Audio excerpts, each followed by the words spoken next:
नमस्कार। आज 15 अक्टूबर एपीजे अब्दुल कलाम जी की बर्थ एनिवर्सरी के रूप में मनाया जाता है। तो आइए जानते हैं एक कहानी, एक ऐसे क्षण की जब मृत्यु से कोसों दूर खड़े रहने वाले डॉक्टर एपीजे अब्दुल कलाम को भी घनघोर अनिश्चितता और दर्दनाक आशंकाओं का सामना करना पड़ा, और फिर भी उन्होंने संयम और धैर्य को अपनाकर हमें सिखा दिया कि संकट में भी मनुष्य कैसे खड़ा रह सकता है। नमस्कार। आज 15 अक्टूबर है, यानी डॉक्टर एपीजे अब्दुल कलाम जी की जयंती। देश उन्हें मिसाइल मैन, राष्ट्रपति और जनता का वैज्ञानिक कहता है। लेकिन आज हम एक ऐसे किस्से पर चर्चा करेंगे जो हमने शायद कम सुना हो। बोकारो में एक हेलीकॉप्टर दुर्घटना की एक बेहद संवेदनशील क्षण से जुड़ी वह दास्तां, जिसमें कलाम जी ने मानवीय सीमाओं को छूते हुए अपनी अदम्य इच्छा शक्ति दिखाई।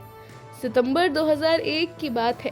उस समय डॉक्टर कलाम प्रधानमंत्री के मुख्य वैज्ञानिक सलाहकार थे। वे रांची से बोकारो जा रहे थे। बोकारो में एक स्कूल कार्यक्रम में बच्चों को संबोधित करना था।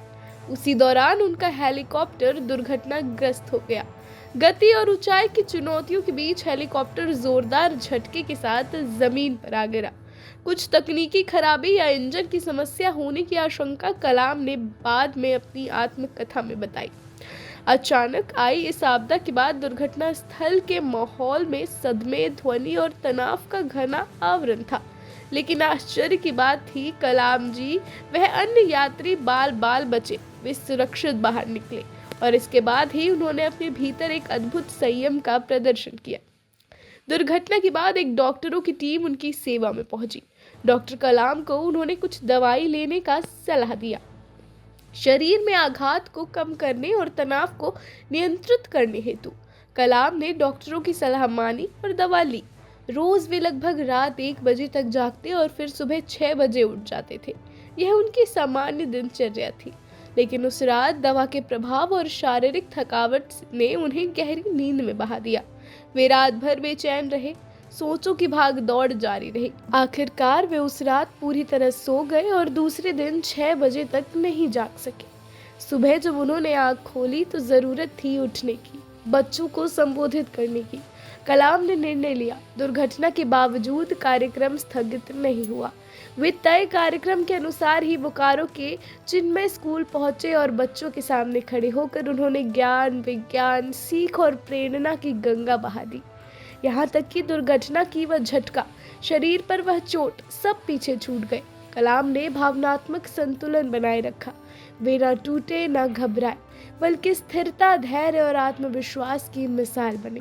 आज उनकी जयंती पर यह घटना हमें याद दिलाती है कि महानता केवल उपलब्धियों में नहीं, बल्कि क्रूर परीक्षा में कैसे खड़े रहने में भी है। जब संकट गहरा हो, जब डर हो, जब शरीर थका हो, तभी असली धैर्य, असली साहस सामने आता है। कलाम ने हमें सिखाया कि मनुष्य को अपनी सीमाओं को पहचानना चाहिए, लेकिन उन्हें पार करने का साहस भी चाहिए। और हाँ, इस घटना की वो बिंदु जब कलाम सुबह 6 बजे तक नहीं जागे, सिर्फ एक शारीरिक घटना नहीं थी।